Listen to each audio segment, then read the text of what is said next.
Saya cukup kecewa dan amat sedih dengan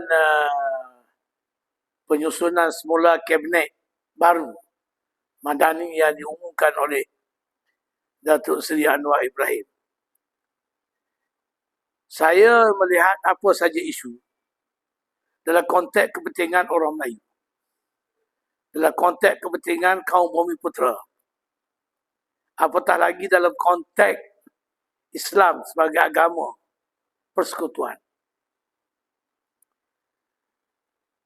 Perkara yang paling mengejutkan saya ialah apabila Kementerian Wilayah Persekutuan dilantik wakil DAP dan timbalan menterinya DAP juga. Dan menteri yang dilantik ini ada rekod sebagai aktivis apa ni yang disebut Christian Evangelist yang terlibat dengan jom melawat gereja di waktu menjadi menteri beliau rasukan.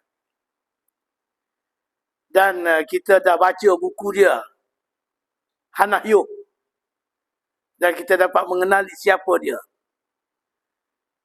Manakala kerajaan tempatan pula sebelum ini sudah disandang oleh juga wakil DAP yang merupakan pemimpin DAP Tegar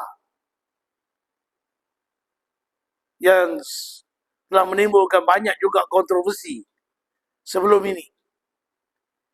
Jadi bila kerajaan tempatan dipegang oleh DAP dan wilayah persekutuan dipegang oleh DAP, jadi sudah lengkaplah penguasaan parti DAP terhadap nadi pentadbiran kerajaan. Wilayah persekutuan mengandungi ibu negara bagi Malaysia, Kuala Lumpur. Manakala kawasan kedua yang strategik ialah Putrajaya, juga di bawah wilayah persekutuan.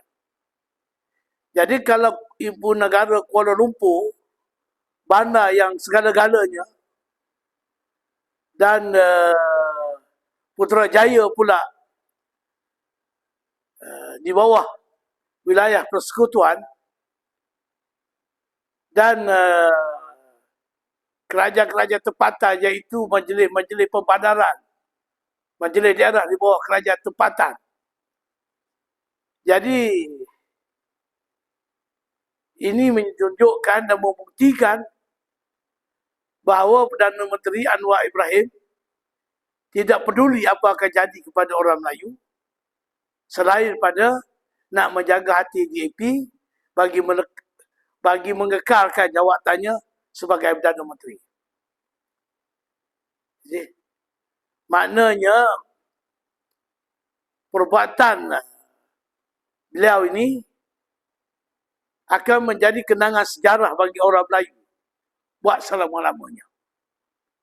Sebab beliau dikenali sebagai seorang tokoh sosok yang ada jiwa sebelum ini patriotisme Melayu sewaktu menjadi Presiden ABIN dahulu, tetapi berasul-asul sudah mendapat kuasa,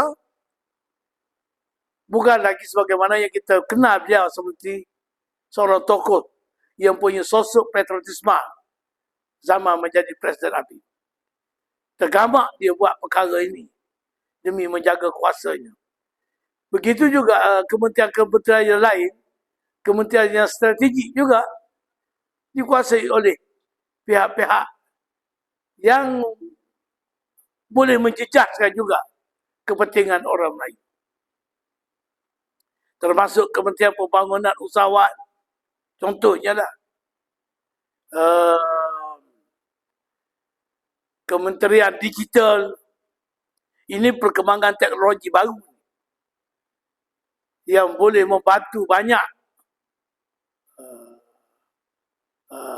usahawan, seperti yang saya sebutkan tadi, Kementerian Pembangunan Usahawan, yang orang Melayu memerlukan perhatian khusus, tetapi malangnya semua ini dikuasai oleh pihak bukan Melayu. Dan saya bercakap ini bukan saya resis ni. Saya bukan perkauman. Saya bercakap soal realiti.